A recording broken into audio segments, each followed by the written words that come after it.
안녕하세요. 김성길 목사와 함께하는 사람 이야기 제2단원의 G7 과정입니다. 이 시간은 전 시간에 이어서 9-2회가 되겠습니다. 우리를 억압에서 자유케 하는 영적인 방법들을 쭉 살펴보고 있는데요. 그 중에 9장에서는 정체성과 자유를 다루고 있습니다. 자기의 정체성을 명확하게 알고 그것을 바르게 분석하고 그 정체성에 맞게끔 행동할 때 우리를 억압하던 것들로부터 자유를 얻게 되는 거죠. 하나님이 하실 일을 내가 붙들고 있으면은 그 나에게 억압이 돼요. 근데 그것을 바르게 인식하고 하나님께 맡길 일을 딱 맡기면 자유가 옵니다. 내가 할 일을 내가 하지 않고 하나님께 계속 맡긴다고 그러고 있으면 해결도 안 되고 그것이 나를 억압하게 되는 거예요. 근데 내가 할 일을 바르게 딱 하고 그것을 체크해서 분석해서 내가 할 일을 체계 있게 다 해가면 그것이 나를 자유하게 하는 거죠. 살아가는 삶도 내가 누구지? 나는 하나님의 사람인데. 그럼 거기에 맞게끔 살면 자유를 얻고 좋은 결과를 얻습니다. 자, 다니엘의 이야기를 또 하겠습니다. 138쪽인데요. 정체성에 이어지는 이야기예요. 다니엘은 바벨론의 포로로 잡혀간 사람이었지만 바벨론의 총리가 되었죠. 어떻게 그런 위대한 성공을 이룰 수 있었을까요? 그의 성공의 비결은 바로 그가 가진 신앙인의 정체성 때문이었어요. 바벨론에 가서 그는 인간적으로 좋은 기회를 맞이했지만 그러나 바벨론의 문화를 받아들여야 된다는 이 문제 앞에 부딪혔을 때 나는 누군가라는 걸 생각을 하죠. 그리고 나는 하나님의 백성이다. 하나님의 백성은 이 문화를 받아들이면 안 된다. 그래서 거절을 한 거죠. 그런데 이것이 그에게 놀라운 성공의 길이 됐던 거예요. 업무를 맡겼을 때도 내가 누구지? 난 하나님의 사람이야. 하나님의 사람은 이 일을 어떻게 처리를 해야 되지? 거기서 지혜가 오고 영감이 오고 성실과 부지런함으로 일을 하게 되죠. 그러다 보니까 이 정체성이 사람들로부터 인정을 받게 된 겁니다. 그래서 성공을 한 거예요. 자, 에스더 같은 여인도 이 정체성에 대한 부분을 우리가 살펴봐야 할 사람이에요. 에스더 역시 자신의 정체성이 분명하지 못했을 때는 오히려 더 많은 고민과 억압에 시달리게 되었죠. 백성들이 위기를 만났습니다. 그런데 지금 왕 앞에 나가서 이 사실을 고하고 백성들을 구명해야 될 사람이 딱 한 사람이 있는데 이 사람이 바로 에스더였죠. 그런데 에스더는 지금 왕의 부름을 받지 않고 나가면 잘못하면 당시 법은 죽음을 당할 수 있어요. 그래서 왕 앞에 나가지 못하고 그 대신 마음의 부담감만 지금 가지고 있습니다. 그러다가 모르드게가 당신이 이 일에 가만히 있으면 하나님이 다른 방법을 통해서도 구원할 것이지만 당신의 집안은 망할 거다. 하나님이 당신을 왕비로 세운 것은 이때를 위함인 줄 누가 알겠느냐. 이때 이 일을 하라고 한 것이 누가 알겠느냐. 이 말 앞에 에스더는 정신이 번쩍 들었죠. 아, 그래. 고아인 나를 하나님이 이 거대한 제국의 왕비로 세운 것은 뭔가 이때 내 백성을 구원하러 하는 건데 내가 이걸 두려워해서 피하고 있다면 이건 아니다. 그때 정신이 들었고 자기의 왕비가 된 그 정체성을 생각을 하게 됐고 거기에 맞도록 이제 행동을 하기 위해서 3일 동안 금식 기도하고 왕 앞에 나간 거죠. 자기의 정체성을 다했을 때 거기에 맞도록 행동했을 때 자기도 살고 백성도 살 수 있었고 오히려 놀라운 은혜와 축복을 누릴 수가 있게 됐던 겁니다. 자, 누가복음 15장에도 보면 탕자의 이야기가 나옵니다. 탕자가 억압을 받고 고통을 받은 것은 자기의 정체성을 버린 데서부터 출발을 합니다. 아버지 집의 아들로서 살았으면 이런 고통이 없는데 아버지 집의 아들의 지위를 다 버리고 그냥 방탕하러 와서 사는 거예요.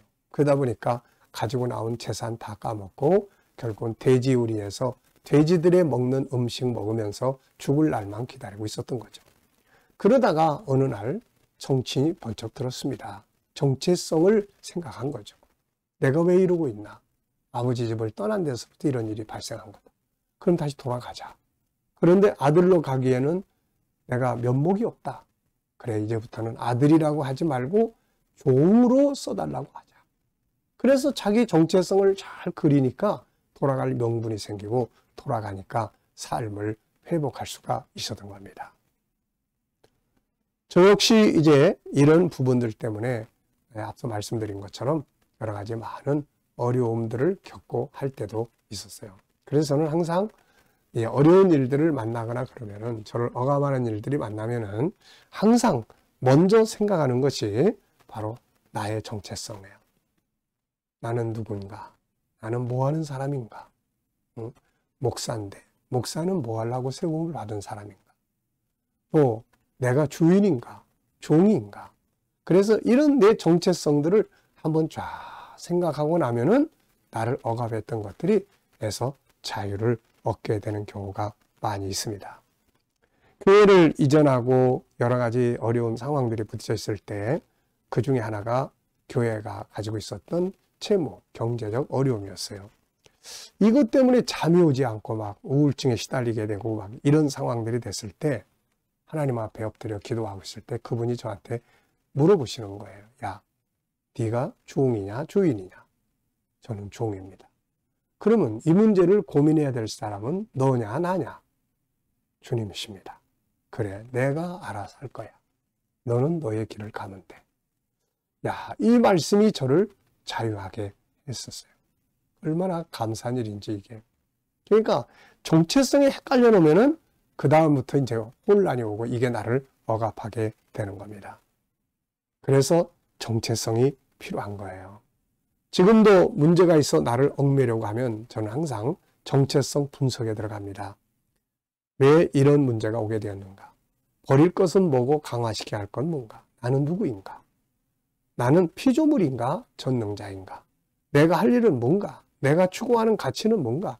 내가 할 수 있는 일은 무엇이고 할 수 없는 영역은 뭔가? 내가 할 수 있는 일은 어디까지인가? 뭐가 최선책이고 다음에 차선책은 무엇인가? 무엇이 옳은 것이고 무엇이 잘못된 것인가? 어떻게 행동하는 것이 가장 최선의 길인가? 수용해야 할 것은 무엇이고 싸워야 할 것은 무엇인가? 네. 저는 어려서부터 제 사회생활을 일찍부터 시작을 했어요. 그러다 보니까 세상의 많은 것들을 경험해 보게 되고 또 세상이 얼마나 버거운 곳이라는 것도 느끼게 됐죠. 그래서 항상 야, 세상은 진짜 힘든 곳이다. 그러면서 살다가 어느 날 창세기 1장 27절, 28절을 만나게 됩니다. 이 말씀은 나의 정체성을 바꾸는 거죠. 그 전까지는 세상은 주인이고 나는 종이고 이런 개념이었는데 창세기 1장 27절, 28절을 보고 난 다음에 아, 하나님이 이걸 다스리라고 나한테 주셨구나.